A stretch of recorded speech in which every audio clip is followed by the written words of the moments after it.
ನಮಸ್ತೆ ರೈತ ಬಂದವರೇ, ನವಣೆ ಬಿತ್ತನೆ ಕಾರ್ಯ ನಡೀತಾ ಇದೆ ಇವತ್ತು.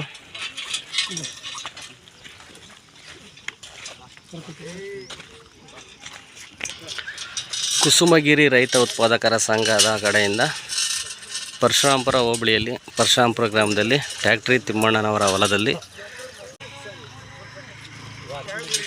ಸಿರಿಧಾನ್ಯಗಳ ಬೀಜ ವಿತರಣೆ ಮತ್ತು ಬಿತ್ತನೆ ಕಾರ್ಯಕ್ರಮನ ಈ ಒಂದು ವಿಡಿಯೋದಲ್ಲಿ ಹಂಚ್ಕೊಳ್ಳೋಣ ಸ್ನೇಹಿತರೆ. ನವಣೆನ ಇವತ್ತಿನ ದಿನ ಟ್ಯಾಕ್ಟ್ರಿ ತಿಮ್ಮಣ್ಣನವರ ಹೊಲದಲ್ಲಿ ಬಿತ್ತನೆ ಕಾರ್ಯ ಆಗುತ್ತೆ. ಆ ಒಂದು ವಿಡಿಯೋ ನಮ್ಮ ಒಂದು ಯೂಟ್ಯೂಬ್ ಚಾನಲ್ ಅಪ್ಲೋಡ್ ಮಾಡ್ತಾಯಿದ್ವಿ. ಯಾರೆಲ್ಲ ಹೊಸಬ್ರು ನಮ್ಮ ಚಾನಲ್ ನೋಡ್ತಿರೋರು ಸಂಪೂರ್ಣವಾದಂತಹ ವಿಡಿಯೋ ವೀಕ್ಷಿಸಿ, ವಿಡಿಯೋ ಇಷ್ಟ ಲೈಕ್ ಮಾಡಿ, ಶೇರ್ ಮಾಡಿ, ಸಬ್ಸ್ಕ್ರೈಬ್ ಮಾಡಿ.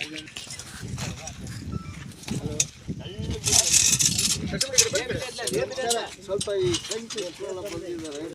ಗೌರವಿತ ವಿಜ್ಞಾನಿಗಳಾದ ಸಂಗಪ್ಪ ಅವರು,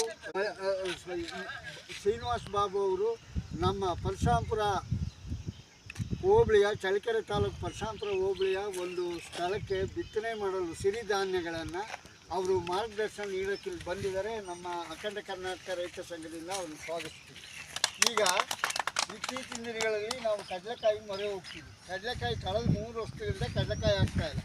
ಈ ಸಾರಿನ ಸಿರಿಧಾನ್ಯನ ನಾವು ಸುಮಾರು ಒಂದು 2,500-3,000 ಎಕರೆ ಬಿತ್ತನೆ ಮಾಡಿ ನಮ್ಮ ಚಳ್ಳಕೆರೆ ತಾಲೂಕು ಪರಶುರಾಂಪುರ ಹೋಬಳಿ ಮತ್ತು ಕಸ್ಬಾ ಹೋಬಳಿ ಮಾದರಿ ಸಿರಿಧಾನ್ಯಗಳ ಬೆಳವಣಿಗೆಯ ಒಂದು ಕೇಂದ್ರ ಮಾಡಬೇಕು ಅಂತ ನಮ್ಮ ಅಖಂಡ ಕರ್ನಾಟಕ ರಾಜ್ಯ ರೈತ ಸಂಘದ ಉದ್ದೇಶ ಇದೆ.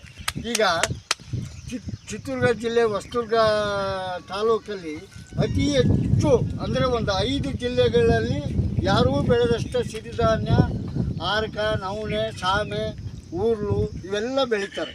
ನಮ್ಮ ತಾಲೂಕಿನಲ್ಲೂ ಕೂಡ ಆ ಮಾದರಿ ಅನುಸರಿಸಬೇಕು. ಈ ಕಡಲೆಕಾಯಿ ಬೆಳೆಯನ್ನು ಮತ್ತು ಬೇರೆ ಇತರೆ ಮೆಕ್ಕೆಜೋಳವನ್ನು ನಾವು ದಿನೇ ಕಡಿಮೆ ಮಾಡಬೇಕು. ಆಮೇಲೆ ಸಂಪೂರ್ಣವಾಗಿ ಸಿರಿಧಾನ್ಯಕ್ಕೆ ನಾವು ಹೊಂದ್ಕೋಬೇಕು ಅಂತ ನಾನು ಈ ದಿನ ಹೇಳೋಕ್ಕೆ ಇಷ್ಟಪಡ್ತೀನಿ. ಇದನ್ನು ಪ್ರೋತ್ಸಾಹ ಮಾಡಲು ಹಿರಿಯ ವಿಜ್ಞಾನಿಗಳ ಸಂಗಪ್ಪ ಸರ್, ಶ್ರೀನಿವಾಸ್ ಬಾಬು ಅವರು, ರಫೀಕ್ ಅವರು ಬಂದಿರೋದಕ್ಕೆ ನಮಗೆ ತುಂಬ ನಮ್ಮ ರೈತರಲ್ಲಿ ಒಂದು ಉತ್ಸಾಹ ಮೂಡಿದೆ. ಆದ್ದರಿಂದ ನಾವು ಮುಂದಿನ ದಿನಗಳಲ್ಲಿ ಈಗ ಬಿತ್ತನೆ ಮಾಡ್ತೀವಿ. ಇನ್ನು 3 ತಿಂಗಳಾದಮೇಲೆ ಕೂಡ ಅವ್ರನ್ನ ವಿಜ್ಞಾನಿಗಳನ್ನ ನಾವು ಕರೆಸಿ ನಾವು ಏನು ಸಾಧನೆ ಮಾಡಿದ್ದೀವಿ ನಮ್ಮ ರೈತರು ಅಂತ ಅವ್ರಿಗೆ ಬರಬೇಕು ಮತ್ತೆ ಅವರು ಅಂತ ಅವ್ರನ್ನ ನಾನು ರಿಕ್ವೆಸ್ಟ್ ಮಾಡ್ತಾಯಿದ್ದೀನಿ.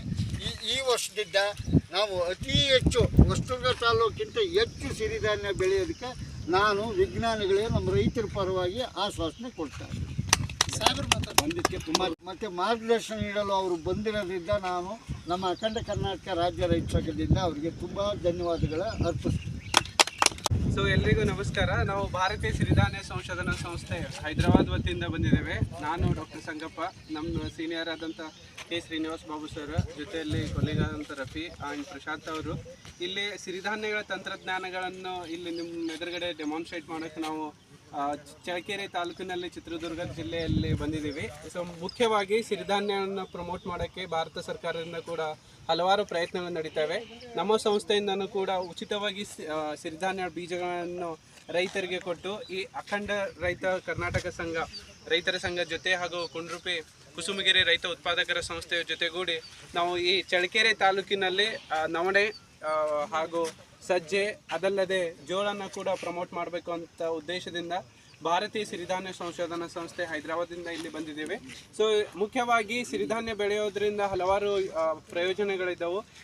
ಇವಾಗಲಷ್ಟೇ ಹೇಳಿದ ಹಾಗೆ ನಮ್ಮ ಚಿಕ್ಕಣ್ಣವರು ಸೊ ಕಡಲೆಕಾಯಿ ಇಲ್ಲಿ ತುಂಬ ಫೇಲ್ಯೂರ್ ಆಗ್ತಿದೆ ಅಂತ ಹೇಳಿದ್ದಾರೆ. ಸೊ ಅದಕ್ಕೆ ಪರ್ಯಾಯವಾಗಿ ನಮ್ಮ ಸಿರಿಧಾನ್ಯವಾದ HN46 ತಳಿಯನ್ನು ನಾವು ಇಂದು ತಂತ್ರಜ್ಞಾನವನ್ನು ಡೆಮಾನ್ಸ್ಟ್ರೇಟ್ ಮಾಡ್ತಿದ್ದೀವಿ. ಸೊ ಇದರಿಂದ ರೈತರಿಗೆ ಒಳ್ಳೆ ಉತ್ಪನ್ನ ಬರೋದಲ್ಲದೆ ಕೂಡ ಸೊ ನಾವು ಕನ್ಸಂಪ್ಷನ್ ಕೂಡ ಹೆಚ್ಚಿಗೆ ಮಾಡೋ ಉದ್ದೇಶದಿಂದ ನಾವು ಇಲ್ಲಿ ಬಂದಿರ್ತೀವಿ. ಸೊ ಇದಲ್ಲದೆ ಬೇರೆ ರೈತ ಸಂಘಗಳು ಕೂಡ ಹಾಗೂ ಬೇರೆ ರೈತರು ಕೂಡ ಸಿರಿಧಾನ್ಯ ಬೆಳೆಯೋಕ್ಕೆ ಮುಂದೆ ಬರಬೇಕು. ಸೊ ಬರೋದ್ರಿಂದ ಸೊ ನಮ್ಮ ಸಸ್ಟೈನೇಬಲ್ ಅಗ್ರಿಕಲ್ಚರ್ ಮಾಡೋಕ್ಕೂ ಕೂಡ ಸಹಾಯ ಆಗುತ್ತೆ. ಅದಲ್ಲದೆ ಸೊ ನಮ್ದು ಆಗ್ತಿರುವ ಅಂದರೆ ಕ್ಲೈಮೇಟ್ ಆಗ್ತಿರುವ ಸಮಸ್ಯೆಗಳಿಂದ ಕೂಡ ಸಿರಿಧಾನ್ಯ ಬೆಳೆಯೋದನ್ನ ದೂರ ಆಗ್ಬೋದು.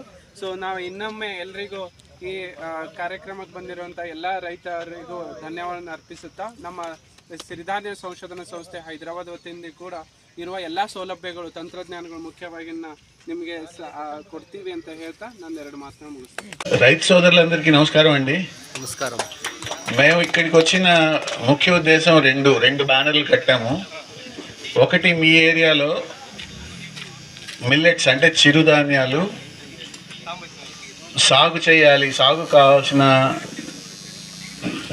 అంటే విత్తనాలు, సాంకేతిక పరిజ్ఞానం, ఇంకా చిన్న చిన్న పనిముట్లు ఇలాంటివి అందజేయడం ద్వారా కొంచెం ప్రమోట్ చేద్దాము అనేది ఒక ఉద్దేశం. రెండో బ్యానర్లో ఇది గవర్నమెంట్ ఆఫ్ ఇండియా అంటే భారతదేశ ప్రభుత్వం ఇప్పుడు ప్రతి డిపార్ట్మెంట్కి అగ్రికల్చర్తో సంబంధం ఉన్న వాళ్ళందరికీ 2-3 ముఖ్య విషయాలు చెప్పమన్నారు. ఒకటేంటంటే ఈ 2.5-3 నెలలుగా గల్ఫ్ ఏరియాలో యుద్ధం జరుగుతుంది, ఇజ్రాయెల్కి, ఇరాన్కి, అమెరికా. దాని ద్వారా ఏమవుతుందంటే మన ఫారిన్ ఎక్స్చేంజ్ ప్రతి నెల 1,00,000 కోట్లు బయటకు వెళ్ళిపోతుంది. ఎందుకంటే మనం ఇంపోర్ట్ చేసే ఆయిల్, మనం వండుకునే వంట నూనెలు కూడా బయట నుంచే ఎక్కువ వస్తున్నాయి. వాటి ద్వారా కూడా చాలా ఫారిన్ ఎక్స్చేంజ్ వెళ్తుంది.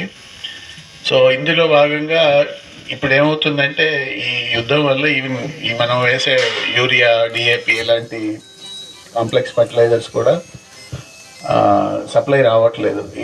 వీటి వలన కొంచెం అవగాహన కలిగించి రైతుల్లో కొంచెం చైతన్యం తేవాలనేది ఒక గవర్నమెంట్, అదే సెంట్రల్ గవర్నమెంట్ ఒక ఉద్దేశం. అందుకని ఈ 2 బ్యానర్లు పెట్టాము. ఈ 2 బ్యానర్ల ద్వారా మీకు మేము చెప్పేది ఏంటంటే భారతీయ చిరుధాన్యాల పరిశోధన సంస్థ చిరుధాన్యాల మీద, అన్ని రకాల చిరుధాన్యాల మీద విత్తనాలన్నీ అభివృద్ధి చేస్తుంది. విత్తనాలన్నీ అన్ని రాష్ట్రాలకి, ఎందుకంటే అది జాతీయ సంస్థ, అన్ని రాష్ట్రాలకి కలిపి ఒకటే సంస్థ దేశానికి.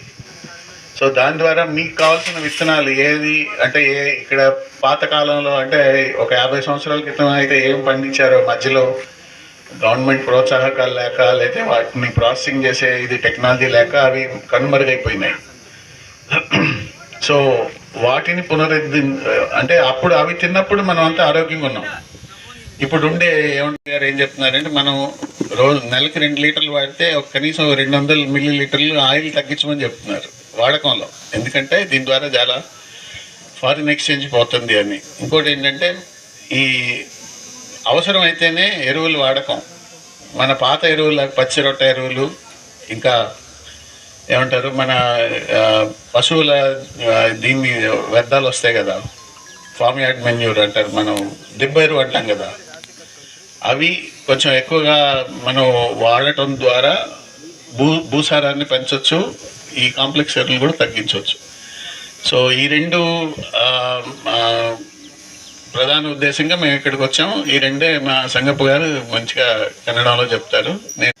ನನ್ನ ಹೆಸರು ನವೀನ್ ಕುಮಾರ್ ಅಂತ, ಟೆಕ್ನಿಕಲ್ ಅಡ್ವೈಸರ್ ಆಗಿ ಕೆಲಸ ಮಾಡ್ತಿದ್ದೀನಿ. ಇವಾಗ ಗಿಡ ಮರಗಳು ಹಾಗೂ ಈ ನಾಟಿ ಮಾಡೋದಕ್ಕೆ ಮಿಲ್ಲೆಟ್ಸ್ ವಿತರಣೆ ಮಾಡ್ತಿದೆಯಲ್ಲ, ಇವತ್ತು ಈ ಮೀಟಿಂಗ್ ಅಟೆಂಡ್ ಆದಮೇಲೆ ನಿಮ್ಮನ್ನೆಲ್ಲ ನೋಡಿ ತುಂಬ ಖುಷಿ ಆಯಿತು ನನಗೆ. ಯಾಕೆಂದರೆ ರೈತರು ನಿಮ್ಮನ್ನೆಲ್ಲ ನೋಡಿದ್ರೆ ನನಗೆ ಅನಿಸ್ತಿದೆ ರೈತರಿಗೆ ಇನ್ನೂ ರಿಕ್ವೈರ್ಮೆಂಟ್ ಇದೆ, ಸಪೋರ್ಟ್ ಬೇಕಾಗಿದೆ ಅನ್ನೋದು ನನಗೆ ಇವಾಗ ಅನಿಸ್ತಿದೆ. ಇಷ್ಟಕ್ಕೆ ಮುಂಚೆ ನಾವು ಏನೇನು ಪ್ರಾಜೆಕ್ಟ್ಸ್ ಮಾಡಿದ್ವಿ, ಸೇಟ್ರೀಸ್ ಕಡೆಯಿಂದ ನಾವು ಪ್ರಾಜೆಕ್ಟ್ಸ್ ಮಾಡಿದ್ವಿ. 2 ಲಕ್ಷ ಗಿಡಗಳು ನಿಮಗೆ ಫ್ರೀ ಆಫ್ ಕಾಸ್ಟ್ ಡಿಸ್ಟ್ರಿಬ್ಯೂಷನ್ ಮಾಡಿದ್ವಿ ರೈತರಿಗೆ. ಅದನ್ನೆಲ್ಲ ನೀವು ಚೆನ್ನಾಗಿ ಕಾಪಾಡ್ಕೊಳ್ತಾ ಇದ್ದೀರಾ. ಇದರಲ್ಲಿ ತುಂಬ ಜನ ಮುಖಗಳು ನಾನು ನೋಡಿದ್ದೀನಿ, ತುಂಬ ಜನ ಇದರಲ್ಲಿ ಗಿಡ ತಗೊಂಡಿದ್ದವ್ರು ಇದ್ದೀರಾ. ಅದನ್ನು ಇನ್ನೂ ಚೆನ್ನಾಗಿ ಕಾಪಾಡ್ಕೋಬೇಕು. ನಮ್ಮ ಭಾರತೀಯ ಸಿರಿಧಾನ್ಯ ಸಂಶೋಧನಾ ಸಂಸ್ಥೆ ವತಿಯಿಂದ ಬಂದಿರುವಂಥ ಶ್ರೀನಿವಾಸ್ ಬಾಬು ಸರ್, ಡಾಕ್ಟರ್ ರಫಿ, ಆಮೇಲೆ ಡಿಜಿಟಲ್ ಗ್ರೀನಿಂದ ಬಂದಿರುವಂಥ ಮೇಡಮ್ ಅವರು, ಆಮೇಲೆ GKVK ಇಂದ ಬಂದಿರುವಂಥ. ಸೊ ನೀವು ಕೂಡ ಅಂತಂದರೆ ನಿಮ್ಮದು ಒಂದು ರೈತ ಸಂಘ ಐತಿ, ಆಮೇಲೆ ರೈತ ಉತ್ಪಾದಕರ ಸಂಸ್ಥೆ ಅಂತ ಇರೋದು ಕುಸುಮಗಿರಿ, ಮೂರ್ತಿಯವರು, ಆಮೇಲೆ ಚಿಕ್ಕಣ್ಣೇಶ್ವರು ಎಲ್ಲರೂ ನಡ್ಸ್ಕೊಂಡು ಹೋಗ್ತಾ ಇದ್ದಾರೆ. ಸೊ ಅದು ಒಂದು ನಿಮ್ಮ ಊರಲ್ಲಿ ಇರುವಂಥದ್ದರ ಒಂದು ವಾಹನ ಇದ್ದಂಗೆ. ಸೊ ವಾಹನನ ನೀವು ಯಾವ ಕಡೆ ತಿರುಗಿಸ್ಕೊಂಡು ಹೋಗ್ತೀರಾ ಆ ಕಡೆ ನೀವೆಲ್ಲನೂ ಅದನ್ನು ಉಪಯೋಗಿಸ್ಕೋಬೋದು.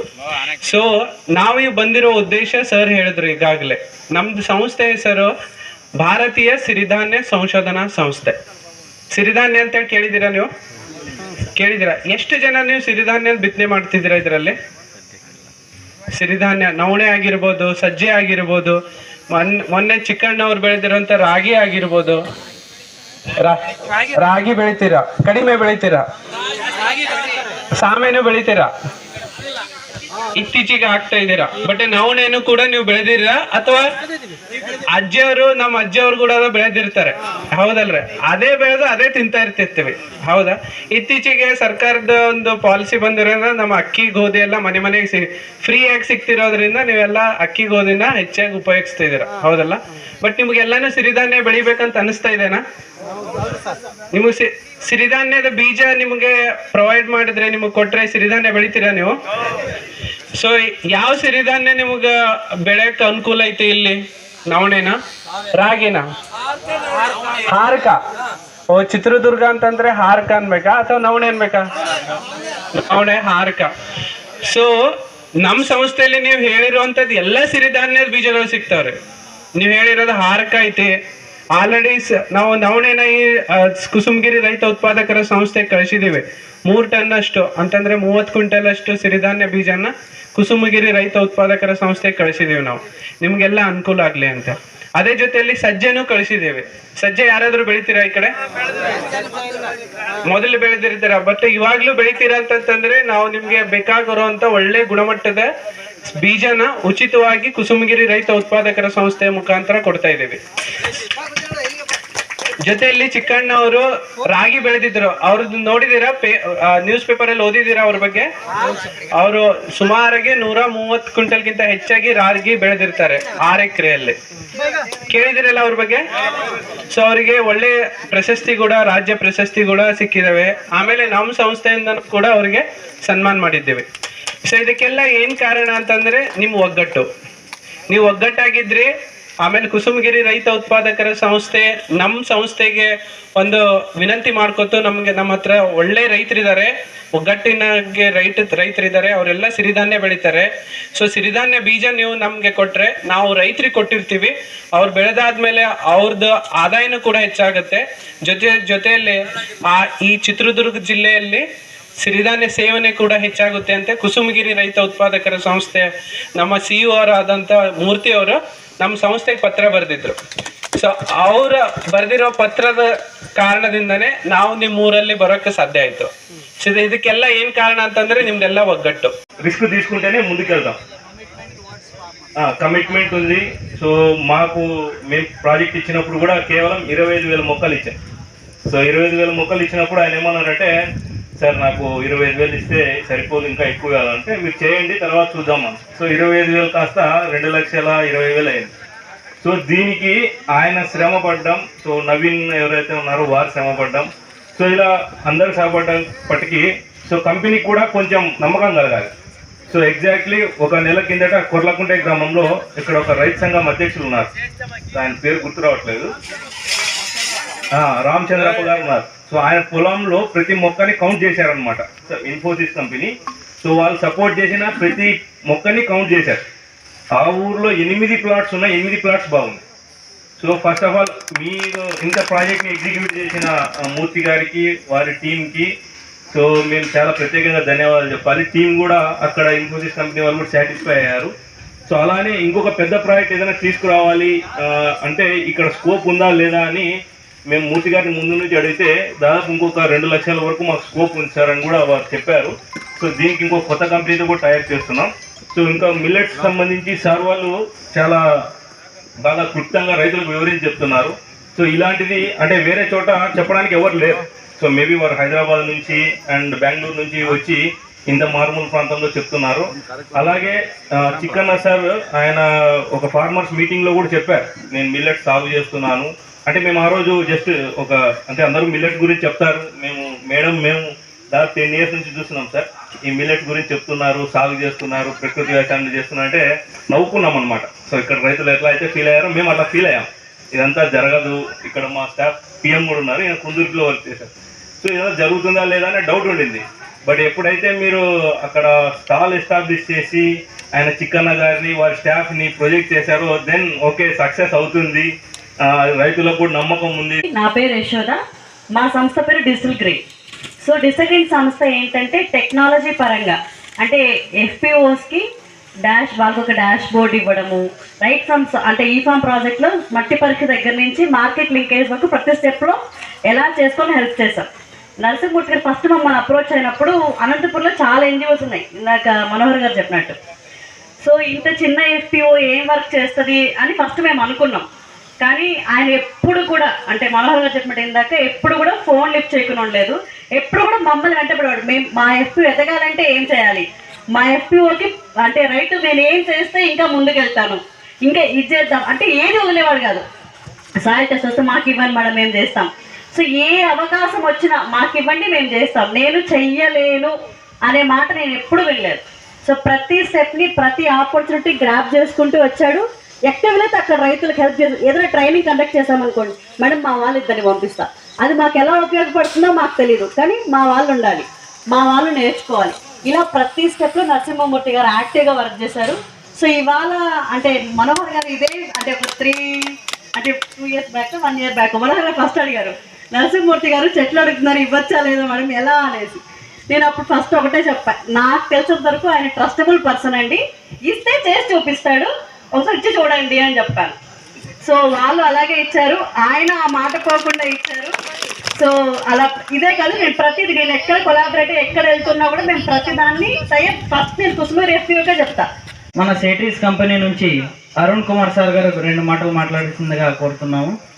ఇక్కడ విచ్చేసిన రైతులకు అందరికీ నమస్కారం. అందరు బాగున్నారన్నా? ఊరికి బాగున్నామంటున్నాం కానీ ఎక్కడ వర్షాలు లేవు, బోర్లో నీళ్ళు వెళ్ళిపోతున్నాయి. నిజమేనా? మరి ఎలా బాగుంటాం మనం? ఎందుకు లేవు వర్షాలు? ఉండే చెట్లన్నీ నరికేస్తున్నాం, సారులన్నీ కెమికల్స్ అన్నీ ఎక్కువ వాడేస్తున్నాం, యూరియాలు కానీ డిఏపీలు కానీ మొత్తం అన్నీ అన్నీ వాడేస్తున్నాం. అంతా ఏమైంది, మట్టి మీద అంతా బాగా అట్టగట్టిపోయినట్టు అయిపోయింది. నీళ్ళు పడింది, నీళ్ళు భూమి లోపలికి పోవడం లేదు, ఎక్కడికి పోతున్నాయి, ఎక్కడో కొట్టుకుపోతున్నాయి, వంకలు వరదలు అంటున్నాం. ఇంత పెద్ద వర్షం వచ్చింది కదా, తవ్వి చూడండి, మీకు 4 ఇంచీలు కూడా ఏముండదు లేదు. ఇప్పుడు దున్నినారు, ఎంత లోపు పోయింది చెప్పండి. ఎందుకంటే మనం వాడిన మందులు అట్లా ఉంటాయి. దయచేసి పేడ ఎరువు ఇలాంటివి వాడుకున్నట్లయితే మన మట్టి సారవంతం అవుతుంది.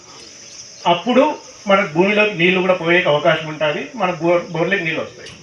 ఇప్పుడు ఏమైంది, ఎక్కడ పడిన నీళ్ళన్నీ కూడా కొట్టుకొని పోతున్నాయి కానీ ఎక్కడ నిలబడడం లేదు. వీలైతే అవకాశం ఉంటే చెక్ డ్యాములు ఇలాంటివి కూడా అవసరమైతే మీ మూర్తి గారికి చెప్పండి, అది కూడా సేట్రీస్ నుంచి ఏమైనా అవకాశం ఉంటే కూడా ప్రయత్నం చేసే అవకాశం ఉంటుంది. అదేవిధంగానే దయచేసి కెమికల్స్ అయితే వాడద్దండి. ఇంకొకటి శనక్కాయ వాడద్దు, వేయద్దండి. ఈసారి శనక్కాయకి పోయినారంటే మాత్రం శనికాయ అయిపోతుంది, శనికాయ అయిపోతుంది నిజంగా. ఎందుకంటే వర్షాలు బాగా వచ్చినాయి, శనక్కాయ వేద్దామని చేస్తారు, మధ్యలో ఎత్తిపోతుంది. దానికి కావాల్సిన ఆకు రాదు, మేత కన్నా పశువుల మేత కన్నా ఉపయోగపడుతుందంటే అది కూడా ఉండదు. దానికి ఆల్టర్నేట్గా మీరు ఇలాంటి తక్కువ తేమతో కూడా మీకు పంటలు పండే ఈ మిల్లెట్స్, ಕೊರ್ರ కానీ ಅಡ್ಡು ಕೊರ್ರ కానీ ಅವನಿಗೆ ಫೈಬರ್ ಕಂಟೆಂಟ್ ಕಮ್ಮಿ ಇರುತ್ತೆ. ಬಟ್ ಈ ನ್ಯೂಟ್ರಿ ಸೀರಿಯಲ್ಸ್ ಏನು ರಾಗಿ, ಸಜ್ಜೆ, ನವಣೆ, ಬರಗು, ಉದ್ಲು, ಅರ್ಕ ಮತ್ತೆ ಸಜ್ಜೆ, ಜೋಳ ಇವೆಲ್ಲವನ್ನೂ ಸಹ ನೀವು ಸಿರಿಧಾನ್ಯ ಅಂತ ಕರಿತೀವಿ. ಸೊ ಇದರಲ್ಲಿ ನಾರಿನಾಂಶ ಅತಿ ಹೆಚ್ಚಾಗಿ ಇರುತ್ತೆ. ಸೊ ಯಾವ ಒಂದು ಆಹಾರದಲ್ಲಿ ನಾರಿನಾಂಶ ಹೆಚ್ಚು ಇರುತ್ತೋ ಅವುಗಳು ನಮ್ಮ ಈಗೇನು ಶುಗರ್ ಡಯಾಬಿಟಿಸ್ ಅಂತ ಕರಿತೀವಲ್ಲ, ಸೊ ನಮ್ಮ ಬ್ಲಡ್ಡಿಗೆ ಆ ಶುಗರ್ ರಿಲೀಸ್ ಆಗೋದು ಸ್ವಲ್ಪ ತಡ ಆಗುತ್ತೆ. ಸೊ ಯಾಕಂದರೆ ನಾರಿನಾಂಶ ಜಾಸ್ತಿ ಇರುತ್ತೆ. ಸೊ ಇದ್ರ ಮೂಲಕ ನಾವು ಮುಂಚೆ ಎಲ್ಲ ನಮ್ಮ ತಾತ ಮುತ್ತಾತವರೆಲ್ಲ ತುಂಬ ಸಿರಿಧಾನ್ಯ ಸೇವನೆ ಮಾಡೋರು, ಅವರೆಲ್ಲ ಮುಂಚೆ ಶುಗರು ಡಯಾಬಿಟಿಸ್ ಇವೆಲ್ಲ ಇರ್ತಿರಲಿಲ್ಲ. ಸೊ ಇತ್ತೀಚಿನ ದಿನಗಳಲ್ಲಿ ಆಹಾರ ಪದ್ಧತಿ ಬದಲಾಗಿ ನಾವು ಈಗೆಲ್ಲ ಅಕ್ಕಿಗೆ ಜಾಸ್ತಿ ಅವಲಂಬಿತವಾಗಿರೋದ್ರಿಂದ ಅಕ್ಕಿನಲ್ಲಿ ಸ್ವಲ್ಪ ಶುಗರ್ ಕಂಟೆಂಟ್ ಜಾಸ್ತಿ ಇರೋದ್ರಿಂದ ಬ್ಲಡ್ಡಿಗೆ ಶುಗರು ಜಾಸ್ತಿ ಬೇಗ ರಿಲೀಸ್ ಆಗುತ್ತೆ. ಸೊ ನಮಗೆ ಈ ಮಧುಮೇಹ ಅಂತ ಕಾಯಿಲೆಗೆ ಬೇಗ ತುತ್ತಾಗ್ತೀವಿ. ಸೊ ಇದಲ್ಲದೆ ಡಯಾಬಿಟಿಸ್ ಆಯಿತು, ಮತ್ತು ಈ ಬಿ ಪಿ ಬ್ಲಡ್ ಪ್ರೆಷರ್ ಕೂಡ ಜಾಸ್ತಿ ಆಗುತ್ತೆ. ಅದಲ್ಲದೆ ನಮಗೆ ಹೃದ್ರೋಗಗಳು ಕೂಡ ಕಮ್ಮಿ ಆಗುತ್ತೆ. ಏನಕ್ಕೆ ಅಂದರೆ ಇವೆಲ್ಲ ತುಂಬ ಫಾರ್ ಎಕ್ಸಾಂಪಲ್ ಕಬ್ಬಿಣ ಮತ್ತು ಕ್ಯಾಲ್ಸಿಯಮ್ಮು, ವಿಟಮಿನ್ಸು ಮತ್ತು ಸೆಕೆಂಡ್ರಿ ಮೆಟಬಾಲಿಟ್ಸ್ ಅಂತ ಅಂದರೆ ಇವು ಅತಿ ಹೆಚ್ಚು ಬರ ಸಹಿಷ್ಣುತೆಯನ್ನು ಹೊಂದಿರ್ತವೆ. ಸೊ ಯಾವ ಬೆಳೆಗಳು ಅತಿ ಹೆಚ್ಚು ಬರ ಸಹಿಷ್ಣುತೆ ಹೊಂದಿರುತ್ತೋ ಆ ಬೆಳೆಗಳು ನಮಗೆ ಪೌಷ್ಟಿಕಾಂಶಕ್ಕಾಗಿ ನಮ್ಮ ದೇಹಕ್ಕೆ ಅತ್ಯುತ್ತಮವಾಗಿರುತ್ತೆ. ಸೊ ಫಾರ್ ಎಕ್ಸಾಂಪಲ್ ಆಗಿ ಬೆಳೆಯುವಂಥ ದಾಳಿಂಬೆ ಆಗಿರ್ಬೋದು. ಸೊ ಇವೆಲ್ಲವೂ ಕೂಡ ಸೂಪರ್ ಫುಡ್ ಅಂತ ಕರಿತೀವಿ. ಸೊ ಇವು ಕೂಡ ಸೂಪರ್ ಫುಡ್. ಸೊ ಇವು ನಮ್ಮ ಕಡಿಮೆ ಮಳೆ ಬೀಳುವಂತ ಪ್ರದೇಶಗಳಾದ ಚಿತ್ರದುರ್ಗ, ಚಳ್ಳಕೆರೆ, ಪಾವಗಡ ಅಥವಾ ಉತ್ತರ ಕರ್ನಾಟಕದಲ್ಲಿ ವಿಜಯಪುರ, ಗುಲ್ಬರ್ಗ, ಈ ಕಡೆ ಬೆಳೆಯೋದಕ್ಕೆ ಅತಿ ಸೂಕ್ತ. ಮತ್ತೆ ನಾವು ಕಡಿಮೆ ಇನ್ವೆಸ್ಟ್ಮೆಂಟ್ ಕೂಡ ಬೇಕಾಗಿದೆ. ಸೊ ಬೇರೆ ಬೆಳೆಗಳಿಗೆಲ್ಲ ನಾವು ಇನ್ವೆಸ್ಟ್ಮೆಂಟ್ ಕೂಡ ಜಾಸ್ತಿ ಬೇಕಾಗುತ್ತೆ. ಏನಕ್ಕೆ ಅಂದ್ರೆ ಇವು ಕಡಿಮೆ ಪೋಷಕಾಂಶ ಇರುವಂತ ಮಣ್ಣುಗಳಲ್ಲಿ ಕೂಡ ಬೆಳಿತೀವಿ. ಅಥವಾ ಕಡಿಮೆ ಮಳೆ ಬೀಳುವಂತ ಪ್ರದೇಶ. ಈಗ ನಾವೆಲ್ಲ ನೋಡ್ತೀವಿ ಎಲ್ನಿನೋ ಅಂತ ಬಂದಿದೆ. ಸೊ ಈಗ ಎಲ್ನಿನೋ ಅಂದ್ರೆ ಈಗ ಪೂರ್ವ ಮುಂಗಾರಲ್ಲಿ ನಮಗೆ ಬೇಕಾದಷ್ಟು ಮಳೆ ಬಂದಿದೆ. ಸೊ ಈಗ ಈ ಜೂನ್, ಜುಲೈ, ಆಗಸ್ಟ್ ಅಲ್ಲಿ ನಮಗೆ ಮಳೆ ಕಮ್ಮಿ ಬೀಳೋದ್ರಿಂದ ಪರ್ಯಾಯ ಬೆಳೆಯಾಗಿ ಈ ಒಂದು ಸಿರಿಧಾನ್ಯಗಳನ್ನ ಬೆಳೆಯೋದ್ರಿಂದ ನಾವು ಬೆಳೆ ಉತ್ಪಾದನೆ ಮಾಡೋದ್ರ ಮೂಲಕ ನಮ್ಮ ಆದಾಯನೂ ಕೂಡ ಹೆಚ್ಚು ಮಾಡ್ಕೋಬಹುದು. ఈ తార్పలినండి 18-25 అడుగుల సైజు అంటే మేము మిరపకాయలు పండించుకుంటాం 40-60 కావాలంటే ఇది మన విలేజ్ కోసం కొన్నాము. సో ఇది ಕುಸುಮಗಿರಿ ರೈತ ಉತ್ಪಾದಕರ ಸಂಘದಿಂದ ಟಾರ್ಪಲಿಂಗ್ ಮತ್ತು ಬೀಜಗಳ ವಿತರಣಾ ಕಾರ್ಯಕ್ರಮ. కొనాలంటే 4,000 నుంచి 5,000 పైన. సో జాగ్రత్త వాడుకోమని చెప్పండి, అమ్ముకోవద్దని చెప్పండి. ದಯವಿಟ್ಟು ಟಿ ಶರ್ಟ್ ಹಾಕಿದ್ರೆ ಈ ಕಡೆ ಬರ್ರಿ, ಎಲ್ಲ ಸ್ವಲ್ಪ ನಿಂತ್ಕೊಳ್ರಿ. ಸಾಹೇಬ್ ಈಗ ಸಿರಿಧಾನ್ಯವನ್ನು ಮತ್ತು ಅಲ್ಲಿ ಲೀಡರ್ ಸೈಡ್ ಅವರು ಡಿಸ್ಟ್ರಿಬ್ಯೂಟ್ ಮಾಡ್ತಾರೆ. అన్ని రకాల కొనుగోలు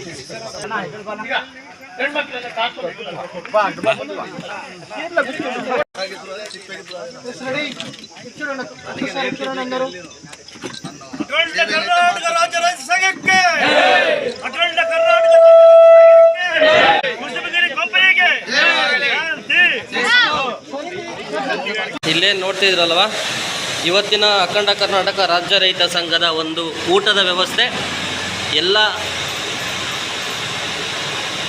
ಸಿರಿಧಾನ್ಯಗಳಿಂದ ಮಾಡಿದಂತಹ ನವಣೆ ಅಕ್ಕಿ ಅನ್ನ, ಕೊರಲೆ ಮುದ್ದೆ, ಉಳ್ಳಿ ಸಾರು, ಉಳ್ಳಿ ಪಪ್ಪು, ಈ ರೀತಿಯಾಗಿ ಎಲ್ಲ ಸಿರಿಧಾನ್ಯಗಳಿಂದನೇ ಅಡುಗೆ ಮಾಡಿದ್ದಾರೆ.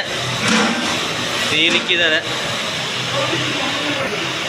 ಹುಳ್ಳಿಕಾಳು ಹೆಸರು ಅಂತಾರಲ್ವ, ಅದು